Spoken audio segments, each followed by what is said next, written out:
Hey, you're not going in there to work, are you? We're on strike. No, of course not. No, yeah, solidarity, everyone. Yeah. So why are you going in there? Me?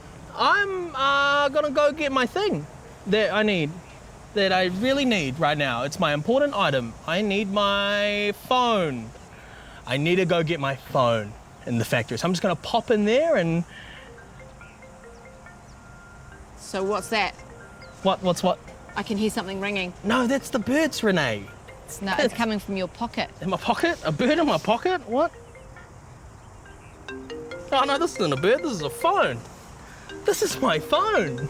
I've been looking for this everywhere. Wow, guess I don't have to go in the factory anymore, do I? Thank you so much for that.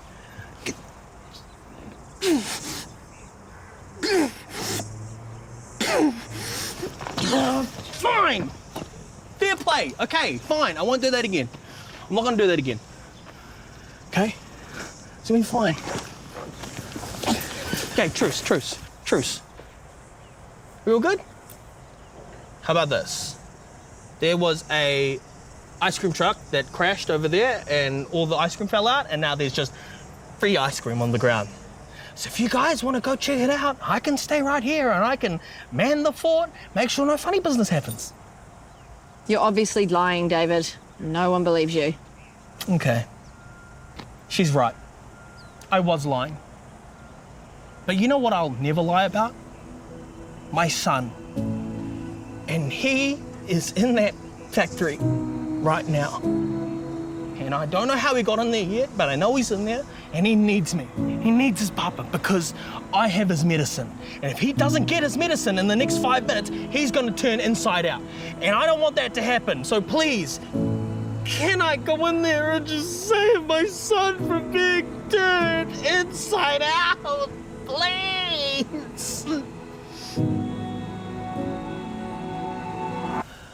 Was that good? Did you guys like that one? Okay, fine, let him through. If David wants to work in unsafe conditions for low pay, that's up to him. Thank you. Thank you, Renee. Thank you, boys. Thank you. Papa's gonna go make some money. I'm gonna go use the big saw.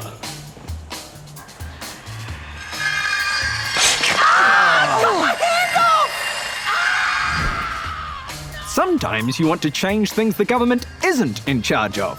That's right. It's time to talk about making change in the marketplace. Oh no, come on, I went off too. Should we help him? Citizens Handbook.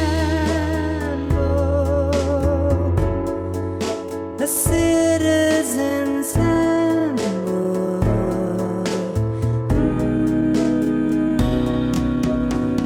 So, you want to make the world a better place, but you don't like the idea of going head-to-head with the beehive. Well, I've got good news for you.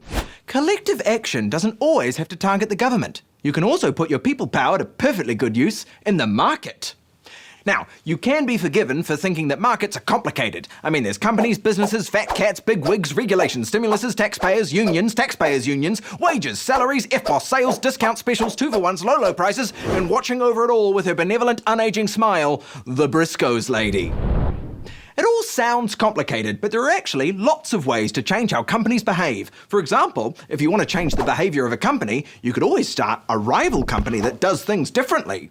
If you find out that every company currently making bread makes it out of child bones, you could be the first company that doesn't make bread out of child bones, and consumers might well flock to your product instead and put the other bread makers out of business. I should say, no companies currently make bread out of child bones. Except, but I mean, everybody knows that.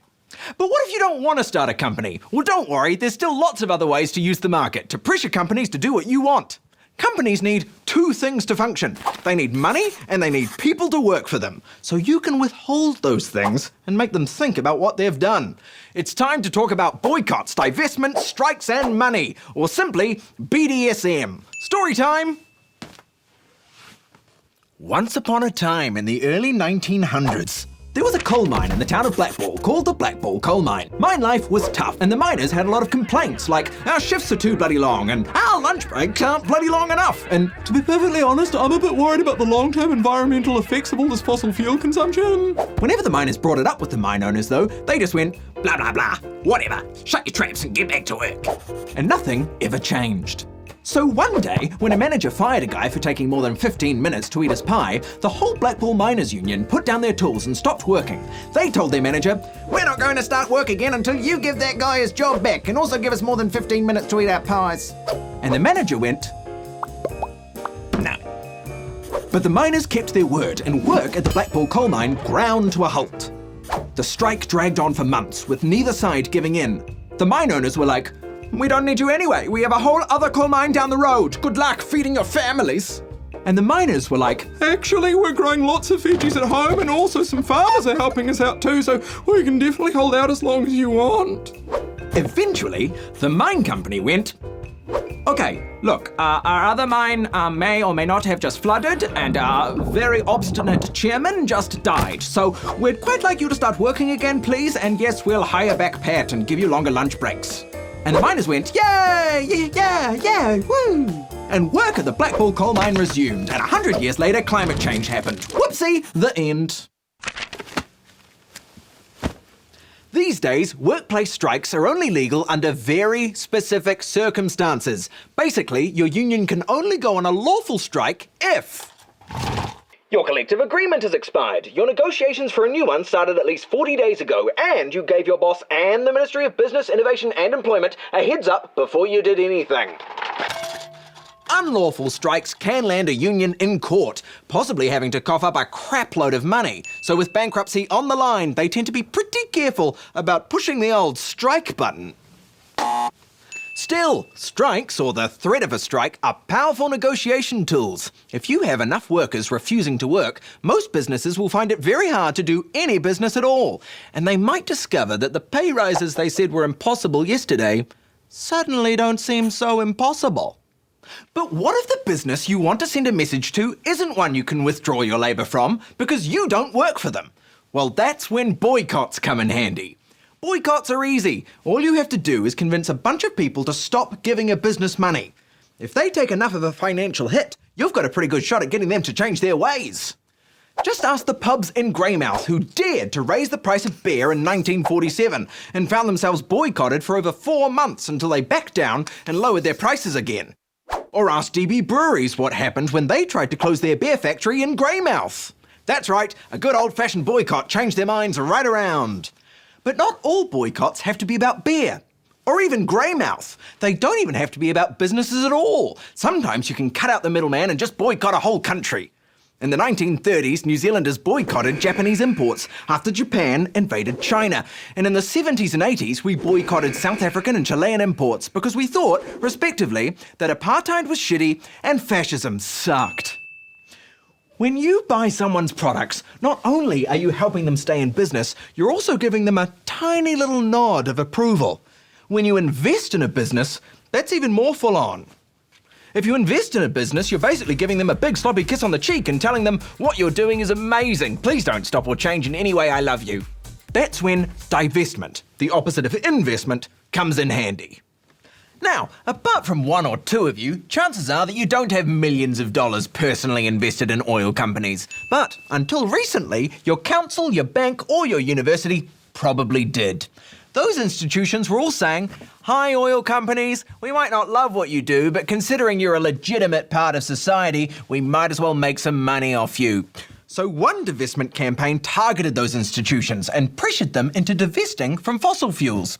It was a way of saying, so yeah, not only do we not love what you do, we just realised that we actually don't need you, and we kind of don't want you in our society anymore, so bye.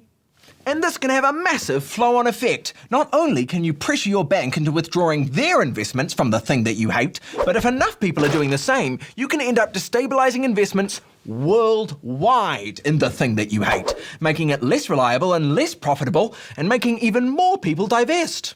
That's powerful stuff. So, make something better or withhold something that companies need, and you can force them to do what you want. You're in charge now. What do you want them to do? It's your choice, so don't mess it up.